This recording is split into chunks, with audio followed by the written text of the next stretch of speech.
parte uno del tema. Para empezar, la salud mental es una parte importante de la salud y el bienestar en general. Ser mentalmente saludable en la infancia significa alcanzar los hitos emocionales y del desarrollo, así como aprender habilidades sociales saludables y hacer frente a los problemas cuando se encuentran en los niños. La salud mental se va a fortalecer con las relaciones y los entornos de apoyo, mientras que el estrés y las experiencias negativas pueden ponerla en riesgo. Estas experiencias pues van a estar en los determinantes sociales de la salud, es decir, en las condiciones y en los lugares donde los niños viven, aprenden y juegan, que pues enfocarían principalmente en los hogares o en el área escolar. Eh, la salud mental en los niños es un importante problema de salud pública. Según datos de la CDC, pues se analizaron 9 estudios que abarcan desde el 2013 al 2019 y en esto se llegó o se identificó que en este periodo los trastornos más comunes diagnosticados era el TDAH y la ansiedad. En niños de 3 a 17 años se identificó en uno de cada 11 niños. También otros trastornos que se identificaron pues, fue la depresión y el suicidio. Esto se encontró más en niños mayores y en los adolescentes de 12 a 17 años, en donde uno de cada 5 había experimentado alguna vez un episodio depresivo mayor. Y en estudiantes de secundaria en el 2019, que son de entre los 13 a los 15 años, se identificó que en uno de cada 3 sentían tristeza o sentimiento o se sentían sin esperanzas y en uno de cada 5 consideraron seriamente suicidarse. Entre los años 2018 y 2019, en los niños de 10 a 19 años, alrededor de 7 de cada 100,000 niños se suicidaron. Nosotros como médicos de atención primaria pues tenemos ciertos objetivos y pues uno de estos es identificar de manera oportuna los trastornos que se presenten en los niños. Se ha documentado que muchos de estos trastornos se han dejado pasar principalmente porque en los médicos de atención primaria no tienen el conocimiento de estos signos de alarma para los trastornos y se dejan evolucionar. Y este es un problema que pasa o que se documentó que pasaba muy frecuentemente, por lo que hay que dar prioridad o hay que conocer los signos de alarmas para los trastornos y no dejarlos evolucionar, ya que muchos de estos inician en la infancia porque pues es algo que no evoluciona o no aparece de la noche a la mañana. Y ya que están en edad adulta, ya que se diagnostican en esta etapa, pues ya son trastornos que son muy evolucionados y van a tener afecciones no solamente en ellos mismos, sino que también van a tener afecciones sociales. En el ámbito escolar, pues pueden tener problemáticas, así que cuando crecen, pues pueden tener problemáticas en sus relaciones, pueden tener dificultades para conseguir trabajos y pues esto lo puede llevar a tener también problemas económicos. Entonces, ¿qué es un trastorno psiquiátrico? Pues a esto se le define como un grupo característico de signos y síntomas, ya sean emociones, comportamientos, patrones de pensamiento o estados de ánimo, en que van a estar relacionados con la angustia subjetiva y el comportamiento desadaptativo. Estos trastornos psiquiátricos se van a dividir en 3 categorías.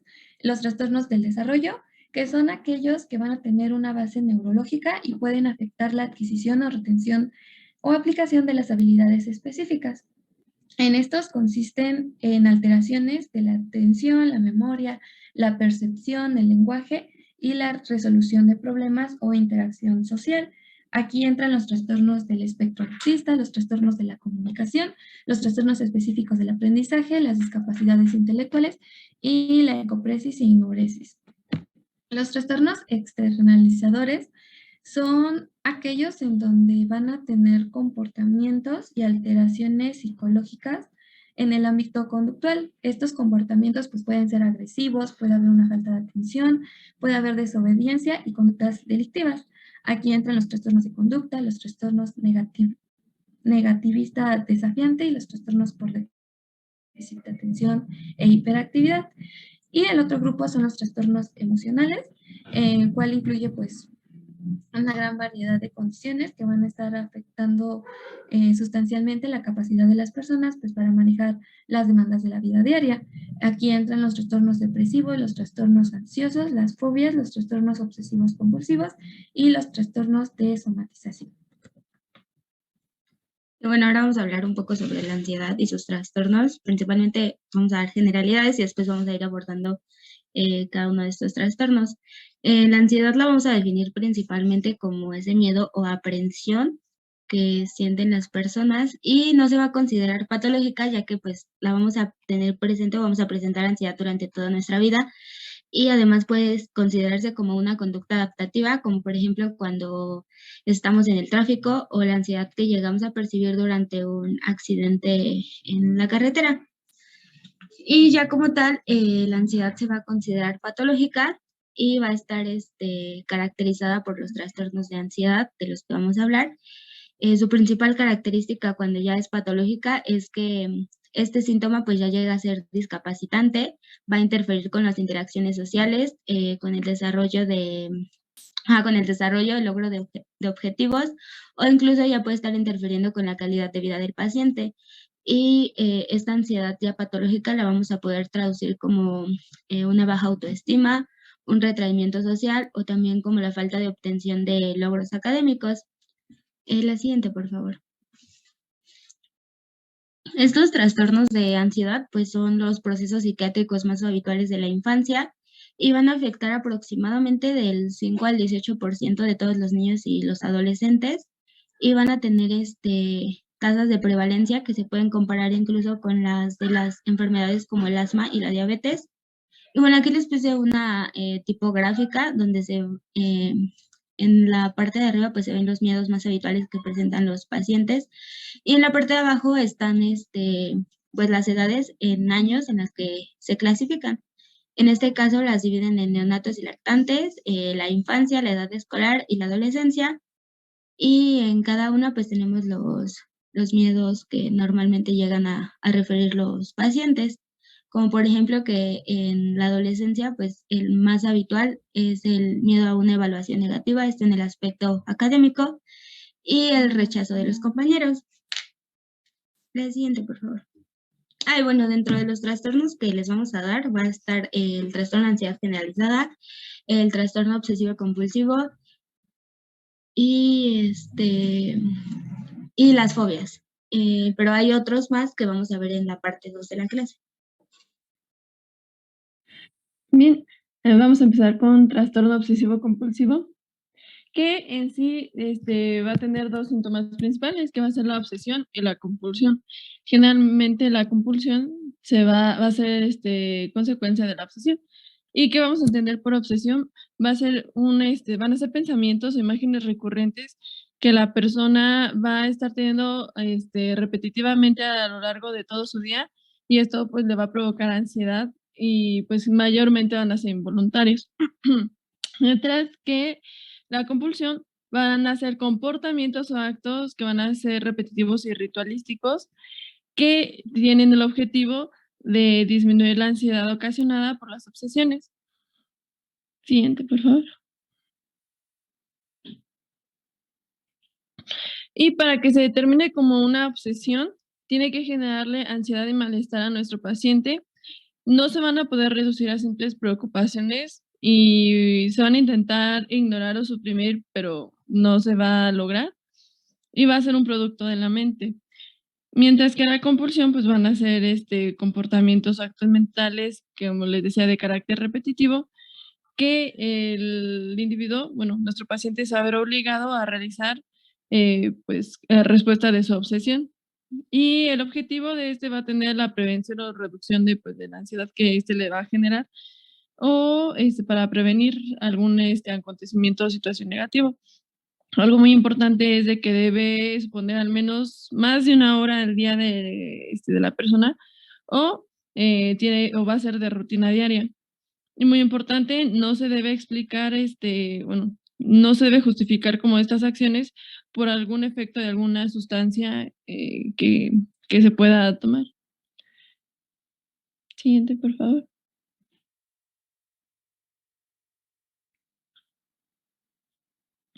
Bien, en etiología vamos a tener factores biológicos y conductuales. Los factores biológicos, pues se va a ver que el tratamiento farmacológico va a ser efectivo. Por lo tanto, se apoya la hipótesis que va a existir una alteración a nivel bioquímica cerebral. Y al igual que en muchos trastornos, como vamos a ver, la serotonina va a jugar un rol muy importante en la fisiopatología y bueno, se ha visto que en la tomografía por emisión de positrones y en la resonancia magnética van a haber cambios en áreas específicas del cerebro, como son los lóbulos frontales, los ganglios basales y el cíngulo de los pacientes. También se ha visto que por estudios genéticos van a confirmar la hipótesis de que este trastorno va a tener un componente genético significativo. Si podemos a comparar gemelos monocigóticos, monocigotos con gemelos disígotos, se va a ver que va a haber mayor concordancia en gemelos monocígotos y se ha visto también asociado a antecedentes familiares con síndrome de Tourette.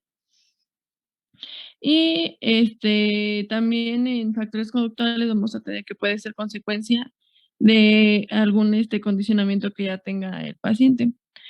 Epidemiológicamente, pues vamos a tener que del 1 al 3% se van a ver afectados niños y adolescentes. Y al menos de esta población, el 75% son varones y de menor edad. Siguiente, por favor. Vamos a tener diferentes subtipos. De entre los más comunes vamos a tener que, como tal, la contaminación o lavado, que la obsesión va a ser como el contaminarse, de que no se vaya a contaminar el paciente. Por lo tanto, la compulsión va a ser limpiar o lavarse exageradamente. Vamos a tener a los revisadores, que la obsesión sería la duda y la compulsión sería comprobar. Especialmente estos pacientes van a tener autodesconfianza y miedo a dañar, así como de no saber si dejaron las llaves de la estufa abierta, ya se fueron a la escuela o a algún lado y tienen esa duda que pues efectivamente pues, los van a llevar a comprobarlo y estén en donde estén, van a intentar de regresar a casa para comprobar una vez más que si se la cerraron o no. Vamos a tener también a las obsesiones puras. Se le va a llamar así a la presencia de obsesiones sin compulsión, pero van a ser igual pensamientos repetitivos asociados con contenido sexual y suele ser más frecuente en adolescentes o religiosos que se van a presentar, que el paciente va a considerar como reprobables y como les dije, pues no tiene como compulsión, pero más sin embargo, las personas al sentirse culpables pues buscan confesarse con sacerdotes. Y específicamente no van a generar placer, por lo tanto no van a ser como degenerados o pervertidos. También vamos a tener a los atesoradores, que la obsesión aquí sería como guardar objetos sin algún valor económico, así como del tal vez lo necesito o algo así. Y la compulsión va a ser pues acumular cosas sin control. Siguiente, por favor. Y el diagnóstico, pues vamos a entrevistar a nuestro paciente, vamos a intentar que nos comente pues cómo se siente y algunas acciones que la mayoría de los pacientes no van a tomar como absurdos o ilógicos las acciones que están haciendo, pero sí les da vergüenza como comentarlo, les da miedo y se sienten culpables, por lo tanto pues intentan ocultarlo pues a las demás personas. Y el tratamiento aquí va a ser terapia cognitiva conductual y antidepresivos. También son muy usados pues los inhibidores selectivos de la recaptación de serotonina. Y pues ya. Siguiente, por favor. Bueno, y ahora el siguiente trastorno que vamos a ver es el de ansiedad generalizada. El siguiente, por favor. Bueno, este trastorno apareció por primera vez en la nosología psiquiátrica en 1980 y va a afectar principalmente a los niños que experimentan con frecuencia preocupaciones. Y la característica de las preocupaciones de estos niños es que son un poco realistas y son sobre distintos acontecimientos o actividades que van a persistir durante al menos un lapso de 6 meses. Esto también, bueno, a esto se le va a sumar que deben de tener un síntoma somático como mínimo, que estos síntomas ahorita se los voy a decir cuáles son. Y bueno, la epidemiología en México, su prevalencia de este trastorno es del 1.2%. Esto, bueno, a lo largo de la vida. En el 46.9%, los pacientes que presentan este trastorno van a presentar de intensidad moderada, de una intensidad, bueno, de manera grave en el 34.5% y leve en el 18.6%. Este trastorno normalmente va a comenzar en la infancia o en la adolescencia y su edad media de aparición pues es a los 11 años, aunque pues se puede presentar a cualquier edad. Este trastorno afecta por igual a niños y a niñas antes de la pubertad y ya en la pubertad es el momento en el que va a ser más prevalente en las niñas. Y bueno, su prevalencia va a variar a lo largo, bueno, sí va a variar del 2.5 al 6% más o menos. Y en su cuadro clínico,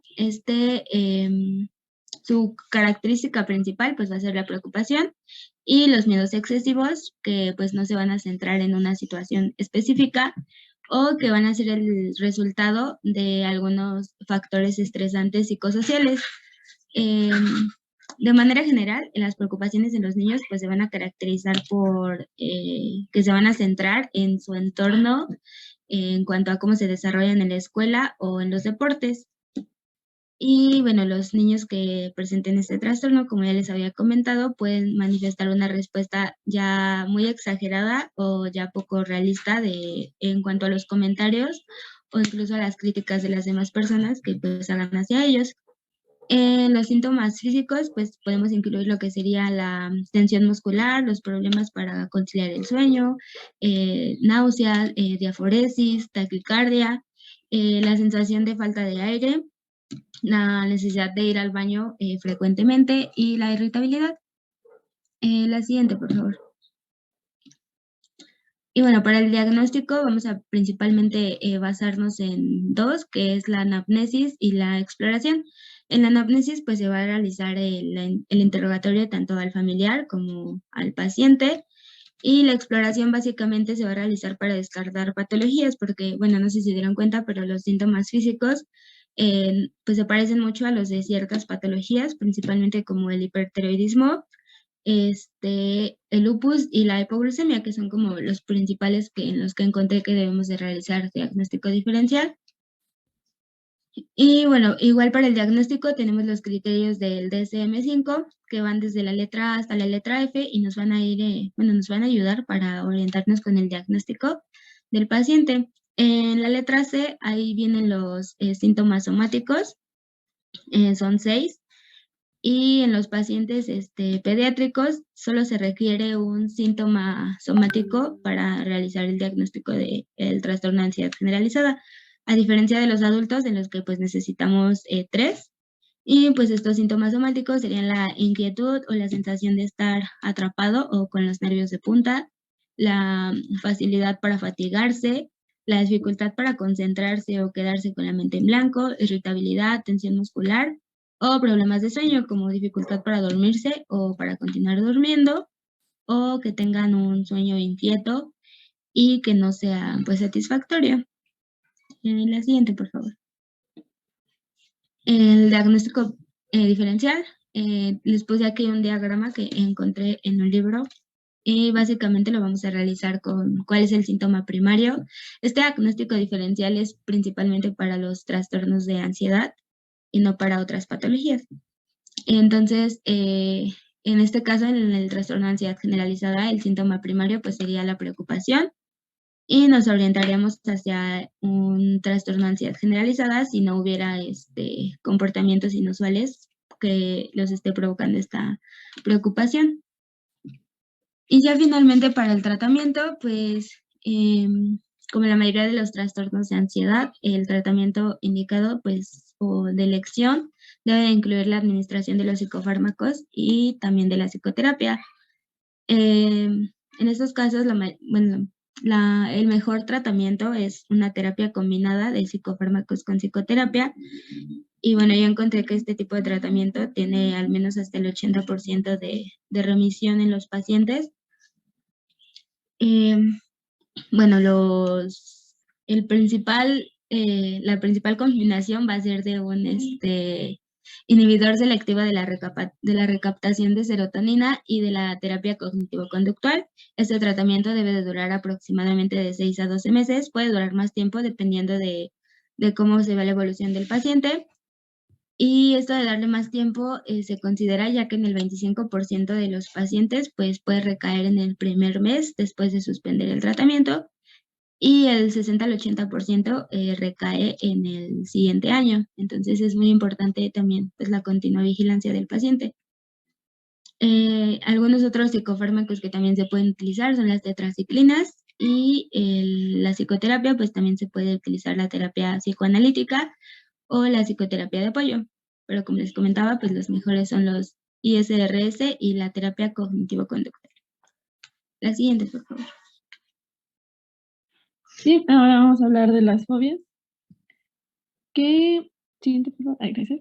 Que en sí va a ser un miedo excesivo e incontrolable que pues ya toma como una dimensión patológica, irracional y desproporcionada que pues va a provocar que nuestro paciente evita el objeto, la actividad o alguna situación determinada. Se va a dividir en dos, que va a ser la fobia específica y la fobia social. Que la fobia específica pues puede deberse como por ejemplo a un animal. Siguiente, por favor.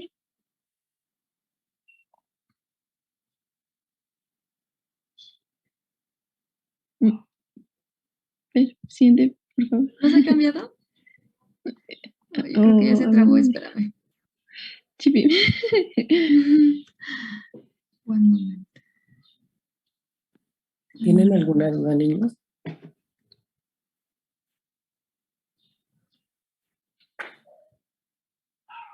No, creo que no. ¿Quién ha estado conmigo en la consulta?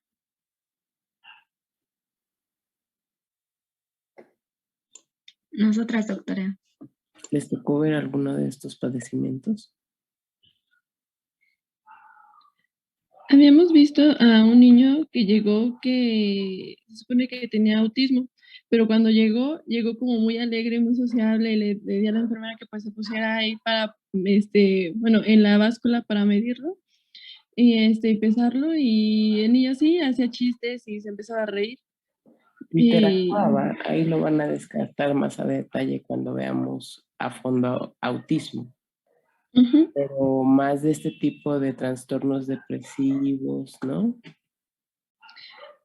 Sí, vimos el caso de una niña que tenía depresión, me parece, por la muerte de su abuelita, y había tenido un intento suicida también.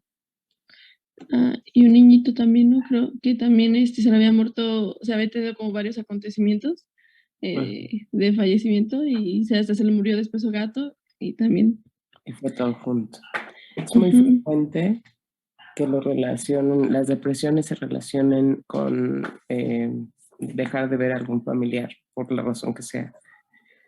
Y en adolescentes hoy día, después de la pandemia, tenemos una cantidad de intentos suicidas en incremento muy importantes. El aislamiento, yo creo que entre los 13, 14 y los 18 que ahora vemos, han incrementado mucho a partir del año más o menos del inicio de la pandemia.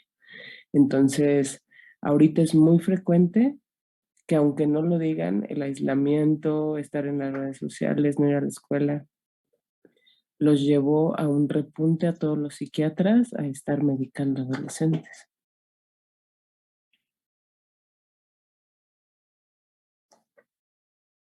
Continúen. Ok, gracias, doctora. ¿Ven la pantalla? Sí. ¿Sí? Ay, a mí no me carga.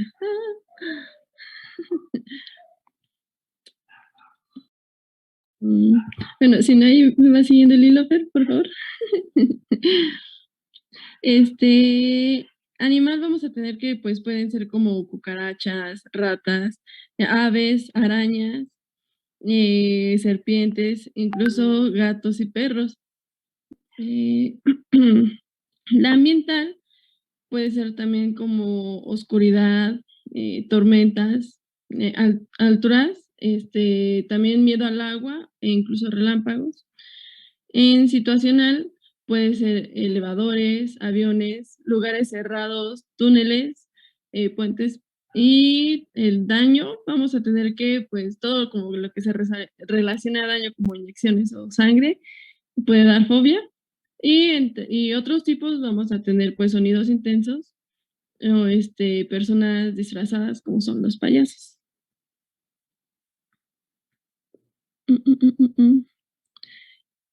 ¿Le puedes poner en donde dice fobia social? Es que no veo si sale o no. Ya está en esa. Sí, gracias. En fobia social se va a relacionar como un temor intenso o persistente a situaciones sociales y puede ser así como tal, ser el centro de atención, hablar en público, comer en público, escribir en público, utilizar baños públicos y asistir a fiestas o entrevistas. Y especialmente no se va a limitar a algún lugar determinado, sino más bien puede ser en cualquier sitio, especialmente como ya vimos, que esté en público. La etiología, la causa pues exacta de las fobias aún va a ser desconocida como tal, pero se toman en cuenta factores biológicos, genéticos y psicosociales. En factores biológicos vamos a tener que, pues va a haber como una vulnerabilidad biológica asociada a niveles de estrés, por lo tanto va a haber individuos más resistentes al estrés que otros y probablemente personas que tengan alguna fobia van a tener este umbral disminuido y también se ha observado que puede tener como un patrón familiar, lo que puede orientar a un componente genético. En la fobia social, pues también se apoyan en estudios que va a tener algún componente genético y va a haber algo que se le va a determinar inhibición conductual, que esto va a reflejarse, por así decirlo, como que las personas o los niños y los adolescentes van a sentir como molestos fácilmente o le van a temer a situaciones o cosas que no estén relacionadas con la familia. También, por otro lado, se van a ver que los estudios de imagen cerebral van a ver una mayor activación de la amígdala, que va a ser una estructura de la corteza del cerebro que va a controlar las respuestas de miedo y va a haber una menor actividad en las regiones frontales de la corteza cerebral. También bioquímicamente se asocia a un desequilibrio de sistemas de neurotransmisores como el serotoninérgico, el dopaminérgico y el GABAérgico. También en factores psicosociales se ve que puede deberse a que se adquiera esta fobia por alguna situación o experiencia traumática que haya tenido nuestro paciente. Epidemiológicamente vamos a tener que el 9% va a ser en prevalencia anual y va a haber una prevalencia a lo largo de toda la vida del 10 al 11.3%. La prevalencia de la fobia social va a ser del 3 y 13%. Y un dato interesante es de que el 20% de toda la población va a tener un miedo excesivo a hablar en público, pero sin tener fobia social. En diagnóstico, vamos a tener que debe tener más de 2 signos de ansiedad, como son como crisis de angustia, en donde haya temor persistente o excesivo o irracional, que se va a desencadenar por la presencia o anticipación de algún objeto o la situación pues, que le da fobia a nuestro paciente. Vamos a tener que la exposición al estímulo fóbico va a provocar una respuesta inmediata. En cuanto el paciente vea que se va a relacionar con esa situación traumática, pues va a preferir como evitarlo Y pues bueno, en los niños la ansiedad se va a traducir como en llanto, berrinches, que no quiera como relacionarse con las personas y abrazos pues a las personas más cercanas para él. La persona va a reconocer que el miedo va a ser excesivo o irracional, no sea, como que no le va a dar sentido tanto miedo, pero en nuestros pacientes que sean niños, pues puede faltar como este dato. La situación fóbica se va a evitar a toda costa o en dado caso se va a soportar, pero con una intensa ansiedad o malestar. También vamos a tener que los comportamientos van a interferir en su rutina normal de las personas, van a verse afectadas tanto las relaciones académicas y sociales, o bien va a provocar un malestar clínicamente significativo. En menores de 18 años, como mínimo, la sintomatología debe durar 6 meses y esta patología no se va como poder explicar con la presencia de otro trastorno mental. Diagnóstico y tratamiento, vamos a tener que nuestro paciente pues va a tener llanto, tartamudez, parálisis, abrazos o aferramiento a sus familiares cercanos y se va a mostrar como un poco negativo en tanto el contacto con las demás personas y pues nosotros vamos a intentar igual como de hablar tanto con el familiar como con el niño, pero como le digo en varias ocasiones, pues se va a inhibir el niño, por lo tanto vamos a preguntarle a la madre pues cómo se ha sentido, en qué situaciones se ha sentido como estresado y vamos a sacar información en donde pues como ya vimos se pueda diagnosticar. Y el tratamiento va a ser terapia cognitiva conductual y antidepresivos, especialmente inhibidores selectivos de la recaptación de serotonina, como fármaco de primera línea con eficacia demostrada y también como para tratamiento agudo los benzodiazepinas.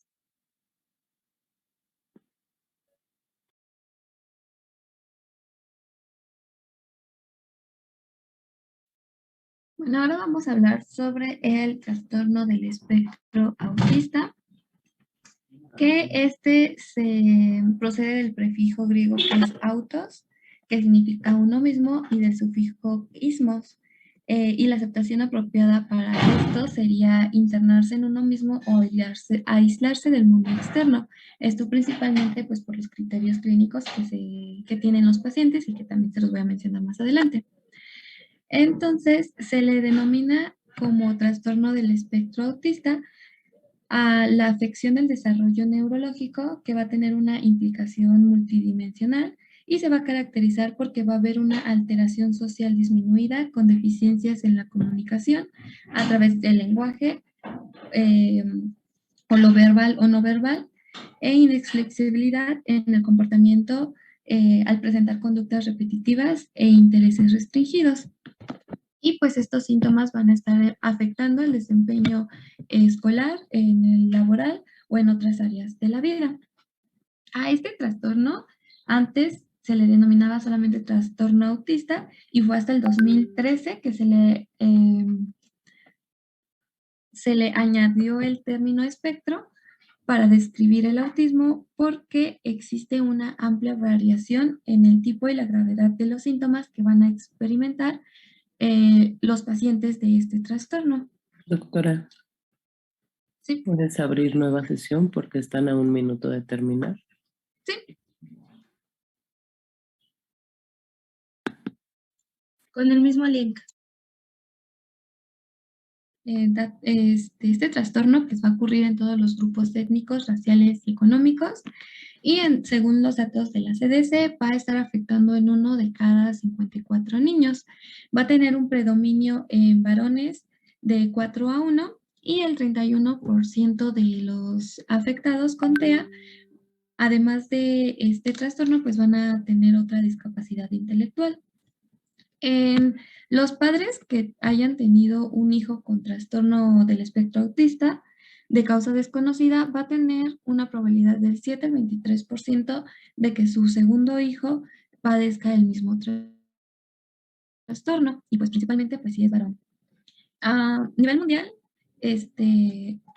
hay o aproximadamente 1 de cada 160 niños van a tener cierto grado de autismo y el 46% de estos pacientes van a ser víctimas de acoso escolar.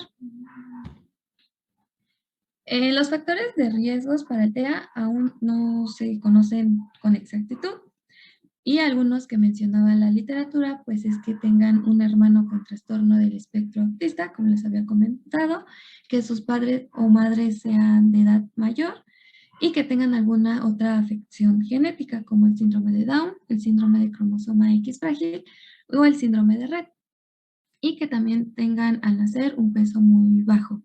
Pero pues es importante dejar en claro que no porque tengan esto significa que a fuerza van a tener TEA. No es así, porque la etiología es multifactorial, van a intervenir diferentes cosas para que se desarrolle el TEA. Aquí puede estar en intervención el factor ambiental, el psicopatológico, el neurodesarrollo, los factores perinatales, un factor inmunológico, un factor genético.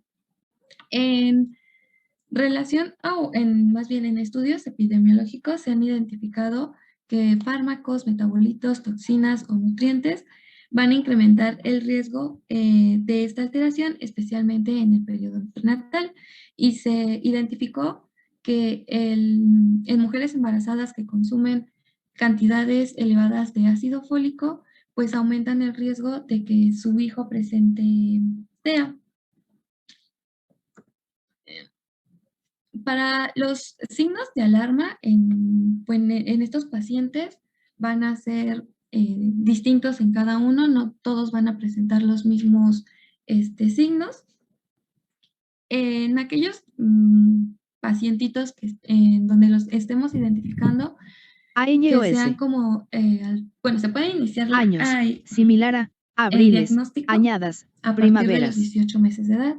Aquí pues lo podremos sospechar porque va a haber una baja destreza motriz, no va a haber problemas con la alimentación y no va a empezar a haber como interés de mostrar lo que le importa hacia otras personas. Otros signos que podemos estar identificando en el consultorio o que los padres nos estén refiriendo es que ellos tienen poco contacto visual, tienen una hipersensibilidad tanto al sonido como al tacto, tienen poca motivación por socializar. También tienen o se molestan si hay cambios en sus rutinas, hasta puede ser porque no se van a bañar a la hora que normalmente lo hacen. También pueden tener problemas en el lenguaje, tienen comportamientos o movimientos repetitivos que se le denomina o se le llama como movimientos estereotipados, o también tienen una característica de que suelen repetir frases o palabras, a esto se le llama como ecolia. También ellos tienen una dificultad para responder cuando se les habla, ya sea por su nombre o para que realicen alguna acción. A pesar de que tienen como ciertas dificultades a las cuales se enfrentan, también hay como ciertos puntos fuertes que pueden tener ciertos pacientes, que algunos pueden ser capaces de aprender detalladamente algunas cosas o recordar información por largos periodos de tiempo. También tienen una gran memoria visual y auditiva y pueden sobresalir en ciertas áreas como son matemáticas, ciencias, músicas o artes. Pues desafortunadamente no es la gran mayoría de pacientes que cuentan con estos como puntos fuertes. La mayoría pues tienen una gravedad más alta y por lo que los hacen dependientes de los cuidadores. Estos son los criterios diagnósticos del DSM-5, en el cual pues se van a dividir en dos, por decirlo así, que son los comportamientos de la comunicación e interacción social, en donde hacen mención lo del contacto visual, que es muy poco, que pueden tener tendencia a no ver o no escuchar a las personas. No responden o demoren en responder cuando se les llama por su nombre, pueden tener dificultad para seguir conversaciones o pueden hablar sobre temas que ellos prefieren sin permitir que otras personas pues hablen sobre otros temas, o simplemente no se dan cuenta de que los demás lo están ignorando o los tratan con indiferencia. También pueden tener, les cuesta trabajo hacer expresiones faciales, movimientos o gestos. Y en los otros son los comportamientos restringidos o repetitivos, en donde pues allí entra lo que les había mencionado, de repetir ciertas conductas o ciertas palabras que tienen un interés intenso o prolongado por ciertos temas o ciertos detalles o cierta parte de algún objeto, que se molestan por las rutinas, por cambios en sus rutinas, y la hipersensibilidad tanto al sonido como al contacto. Y pues aquí es importante especificar la gravedad del autismo, y esto se va a basar en los deterioros de la comunicación social y los patrones del comportamiento restringidos y repetitivos, que pues en esta tabla no la clasifica como en 3 niveles. En el primero no se requiere como un soporte como tal, en el segundo se requiere un soporte substancial, y en el tercero pues ya requiere un soporte muy substancial. Y esto pues se va a clasificar dependiendo de la afección que haya en su vida diaria o en sus esferas. Para el diagnóstico pues no hay como algo específico que detecte que haya autismo. Principalmente pues se va a hacer con la historia clínica, con lo que nos esté comunicando el cuidador, o lo que pues estemos observando nosotros como médicos al momento de la consulta. Existe un cuestionario, que es el cuestionario del autismo en la infancia modificado, que se puede realizar desde los 18 meses de edad, que es cuando se puede empezar a observar pues estos signos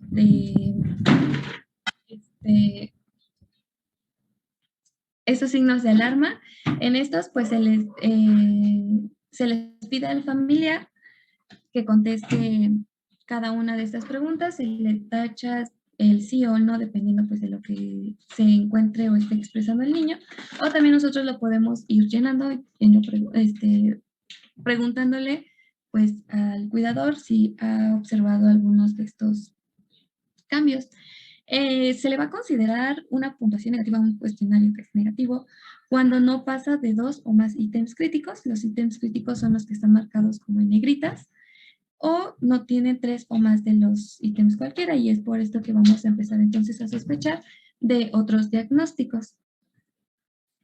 Para el tratamiento se va a enfocar pues en 3 esferitas, que es el enfoque conductual. En este se va a centrar en cambiar los comportamientos al entender lo que pasa antes y después de cada comportamiento. El enfoque del desarrollo se va a centrar en mejorar las determinadas destrezas que tienen que ver como tal con el desarrollo, ya sean las lingüísticas o las físicas. Y el enfoque psicológico se va a enfocar en sobrellevar otros problemas de salud mental, como puede ser la ansiedad o la depresión. Y pues es importante que el tratamiento no solamente va a ser enfocado en los niños, sino también va a tener o ser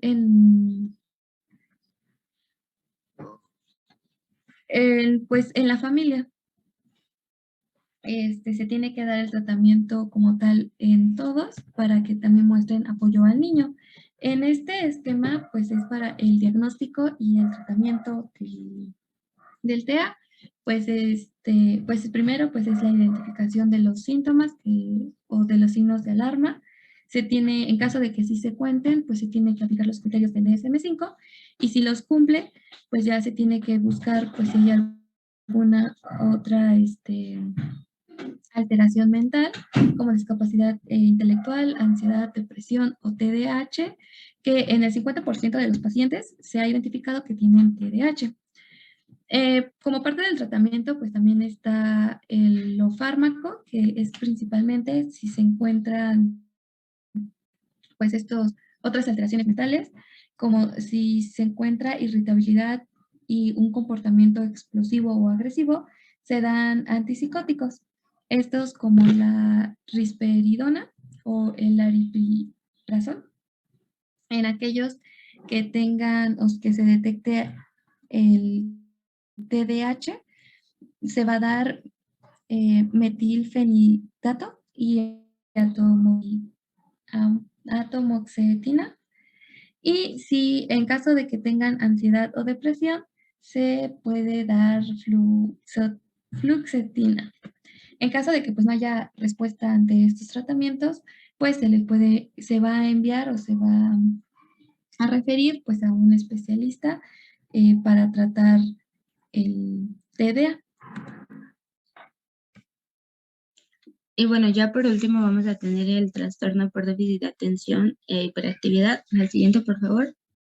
Este lo vamos a definir como alteraciones en el comportamiento de atención o niveles considerables de hiperactividad o impulsividad, que la característica es que van a ser inapropiados para su desarrollo y van a tener un inicio temprano. En la epidemiología, pues vamos a tener que tiene una prevalencia mundial del 5.9%. Este trastorno se presenta con mayor frecuencia en hombres, tiene una relación de 4:1. Y los hermanos de niños que tienen este trastorno tienen un riesgo 7 veces mayor de presentarlo en comparación con quienes no tienen un hermano con TDAH. Y como un dato extra, pues más del 40% de quienes padecieron TDAH en la infancia y en la adolescencia, pues permanecerá también en la vida adulta, pero ya tendrá un deterioro funcional y también pues va a tener síntomas activos. En cuanto a su etiología, este trastorno lo vamos a considerar como una enfermedad neurobiológica, es decir, que las personas que lo padecen pues tienen un funcionamiento específico y distinto de ciertas estructuras cerebrales en comparación con los pacientes que pues no padecen este trastorno. De igual manera se le considera un trastorno biológico genético y va a tener también modificaciones e implicaciones psicosociales, por lo que también se le considera pues una enfermedad poligénica. En los genes que van a tener mayor participación, pues vamos a tener a los transportadores de dopamina o DAT, a los receptores dopaminérgicos postsinápticos DRD4, a los moduladores en los receptores norepinefrínicos, igual puede haber alteraciones en la formación de la sinapsina 25 o SNAP25 y alguna alteración en los genes reguladores nicotínicos. Esta disposición pues va a estar causando que haya una desregularización en la transmisión específica por algunos circuitos cerebrales y esto sería lo que nos estaría provocando que haya una reducción de la señalización para el control, que sería pues lo que daría los síntomas de este trastorno. Además de los genes, vamos a tener también las implicaciones psicosociales en las que vamos a tener principalmente los problemas familiares, las vivencias que le puedan producir algún estrés psíquico, la pérdida del equilibrio familiar, que hubiera una crianza inadecuada de los hijos, que se vea reflejada como la falta de los límites, de las normas y de las reglas. Y también otro, parte de la etiología serían los factores que le estén produciendo ansiedad al paciente. La siguiente, por favor. Aquí para la clasificación, pues vamos a hablar primero del cuadro clínico, ya que dependiendo de los síntomas que presente el paciente es la clasificación que le vamos a dar. Entonces, este trastorno se caracteriza principalmente por una tríada clásica que va a ser el deterioro de la atención, el aumento de la impulsividad y una actividad motora excesiva, aunque la mayoría de los niños solo presenten un deterioro de la atención. Entonces, dependiendo de pues, si los síntomas que tenga, es la clasificación que le vamos a dar y esta la vamos a clasificar en 3. La primera que sería la inatención, la segunda la hiperactividad e impulsividad y la tercera sería pues que estuviera combinada, que tuviera la inatención, la hiperactividad y la impulsividad. Y bueno, para el diagnóstico tenemos igual los criterios del DSM-5, que en este se van a requerir 6 de los 9 síntomas de inatención o 6 de los 9 de hiperactividad e impulsividad. Y en dado caso de que fueran mixtas, pues tendría que ser 6 y 6 de ambos. Pero bueno, encontré que para poder realizar el diagnóstico también es fundamental que se apliquen ciertas reglas generales para ver si los síntomas que está presentando el paciente son síntomas verdaderos de este trastorno. La primera característica sería que tuviera un inicio antes de los 12 años de edad. Anteriormente se consideraba que el inicio debía de ser antes de los 6 años de edad, pero actualmente con los criterios del DSM-5 se actualizó a los 12 años. El siguiente sería que hubiera una presentación de los síntomas en más de 2 lugares, por ejemplo, en su casa, en la escuela, con amigos o incluso con su demás familia, que hubiera también persistencia del comportamiento anormal durante un tiempo mayor a 6 meses, que hubiera un impacto importante sobre las funciones tanto sociales, académicas como laborales. Y el último punto sería que hubiera una confirmación de que no se debe a alguna otra condición médica, psicológica o farmacológica. Es decir, pues estaríamos haciendo el diagnóstico de manera clínica y por exclusión. La siguiente, por favor. Y bueno, del lado izquierdo les puse igual otro diagrama que nos ayudaría para el diagnóstico y también para estar eligiendo el tipo de tratamiento para el paciente. Y bueno, en el tratamiento vamos a incluir lo que son los psicofármacos y la psicoterapia. A diferencia de los otros trastornos, aquí el tratamiento, bueno, la piedra angular del tratamiento va a ser el tratamiento farmacológico. Aquí podemos utilizar estimulantes de la atención, que son los más utilizados. De estos hay 2, de corta acción y de acción sostenida. Y principalmente se da el metilfenidato con una dosis de 0.6 a 1.2 miligramos por kilogramo por día. O también se puede dar lo que sería la dextroanfetamina. Estos 2 medicamentos encontré que pues sí se tienen aquí en México. Y igual se pueden recetar los inhibidores de la recaptura de la norepinefrina como la atomoxetina y los antidepresivos tricíclicos como la imipramina. Y en la psicoterapia pues tenemos principalmente la terapia individual, la terapia familiar y la terapia cognitivo-conductual.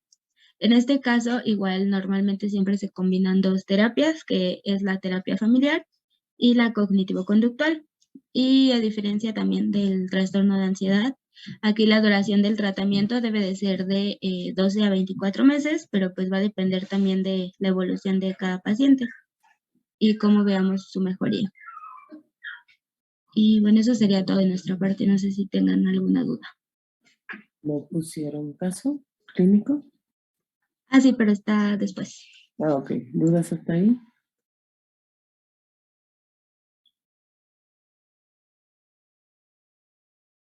¿Nadie? Inicia el caso clínico, doctor. Sí. Bueno, en el caso clínico, tenemos que los padres traen a la consulta de pediatría a su hijo de 7 años de edad, que va a empezar segundo de educación primaria y es el mediano de 3 hermanos. No ha repetido curso nunca, el niño ha tenido algunos problemas para seguir el ritmo de la clase de primero y en tercero de educación infantil era bastante inquieto en clase. Ha acudido varias veces al servicio de urgencias por haber sufrido caídas, cortes y algunos accidentes de bicicleta, ya que hace las cosas sin pensar. El motivo de consulta fue la presencia de dificultades para seguir el ritmo de la clase y una excesiva inquietud psicomotriz. En casa evita hacer deberes, hay que obligarlo a terminarlos porque si no, los hace rápido sin importarle hacerlos mal. Le cuesta seguir instrucciones que tienen varios pasos como ponte la pijama y ven a cenar. Y frecuentemente la madre lo encuentra haciendo otra cosa porque ha olvidado lo que le ha pedido. Además, no para de moverse, de levantarse, de hablar en clase, interrumpe, contesta sin dejar que se acabe la pregunta y es muy impaciente. Debido a estos problemas en casa y en el colegio, están empeorando sus calificaciones y cada vez le está costando más mantener el nivel. La siguiente. Bueno, en sus antecedentes vamos a tener que el paciente nació a las 40 semanas con un peso de 3 kilos 300 gramos tras un parto vaginal a término, no instrumentado, tampoco precisó reanimación ni incubadora. fue un embarazo normal, desarrolló el lenguaje sin problema y es muy interactivo con la gente a su alrededor.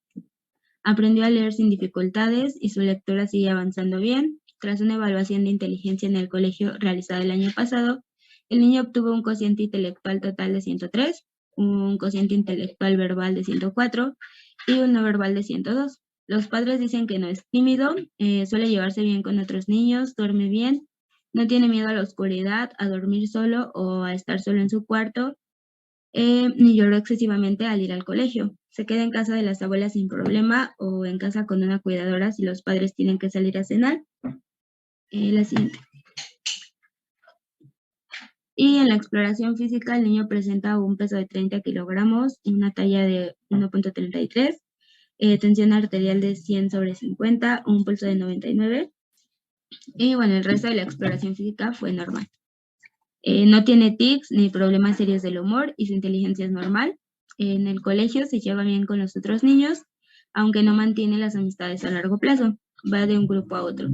No se aficiona a las cosas y puede pasar de estar en el equipo de fútbol a apuntarse a judo y tras unas pocas semanas pues pide cambiarse al grupo de atletismo. A veces se frustra si no le hacen caso o no se juega lo que él dice o como él quiere y puede llegar a gritar o incluso a insultar. Y bueno, pues ya pasaríamos con las preguntas. La primera es, de acuerdo con la información proporcionada sobre este paciente, debemos descartar. ¿Puede ayudarme a contestar Ana Laura Zamora, por favor? Pues yo creo que por todos los antecedentes que tiene, yo diría que sería la D. O sea, incluiríamos todos los del déficit de atención e hiperactividad, la ansiedad y pues también, bueno, considero que también podría haber problemas de visión o audición. Sí, exactamente. Debemos recordar que normalmente, pues, aunque los síntomas y lo que nos describe el caso, pues, parece claro, debemos de descartar otros problemas, principalmente, pues, los otros trastornos de ansiedad.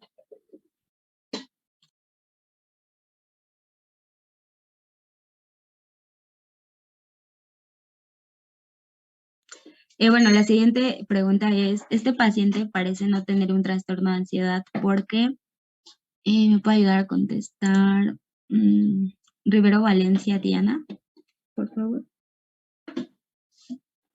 Sí. Yo diría que sería la B, porque en el caso clínico mencionaba que pues, no es tímido, no tiene miedo y se separa sin problema de los padres. Sí, efectivamente. Como mencionamos en la exposición, pues la ansiedad principalmente se manifiesta por miedos excesivos.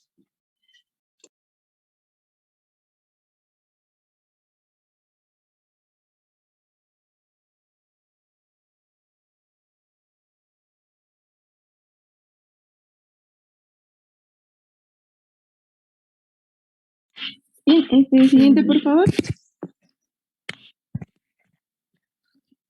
Oye, son esas preguntas. ¿Ha cambiado otra vez? Ay, a ver. No se cambió. A mí no me sale. Un buen momento. Sí.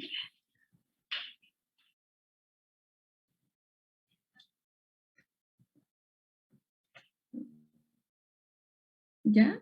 Hoy ya me pasé. No sé. Justo ahí. A ver, ¿cuál tratamiento sería el más efectivo para este paciente? A, psicoeducación. B, apoyo académico. Metilfenidato, 18 miligramos al día y subir gradualmente cada semana a 27 miligramos al día y luego 36 miligramos al día. O D, todas las anteriores. ¿Alguien que guste contestar la pregunta? Por favor.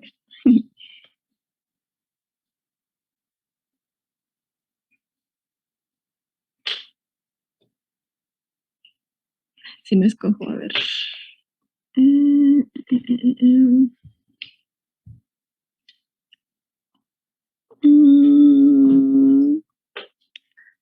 ver, Raúl Robledo Millán, por favor.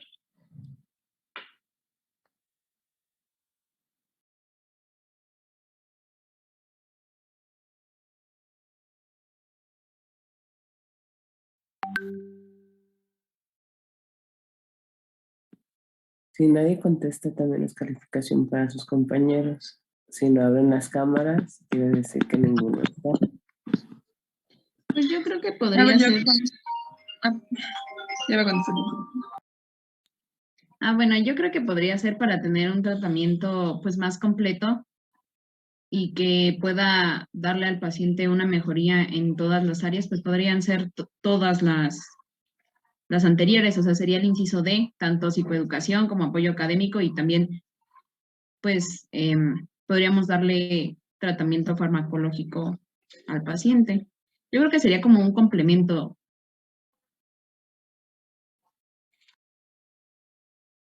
Sí, exactamente. Sería la de... bueno, siguiente, por favor. Y dice, tras llevar un mes con la medicación, los padres vuelven a la consulta. El niño está más atento, aguanta más tiempo sentado, no necesita tanta supervisión y es más autónomo trabajando en casa y en el colegio. Ha perdido 1 kilogramo de peso y no ha crecido nada, come poco y cena mucho, duerme bien y no tiene tics. Su humor es bueno, está contento con su avance en el colegio y con el hecho de que ahora le echa menos broncas porque ya hace las cosas él solo. Ha sacado notas muy buenas en algunos exámenes. Siguiente, por favor.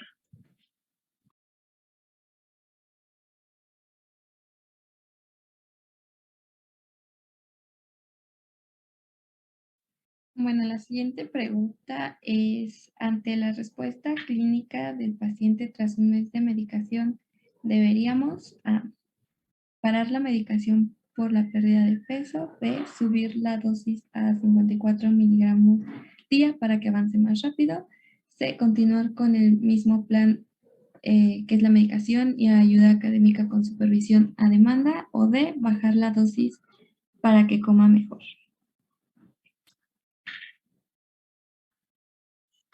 Creo que sería la C, ¿no? Porque sí nos está dando buenos resultados o bueno, ya hay cambios o mejorías en el paciente. Sí, así es continuar con ese mismo tratamiento. ¿Dudas que tengan? Bueno, como está todo entendido, nos vemos la siguiente clase. Sí, doctora. Gracias.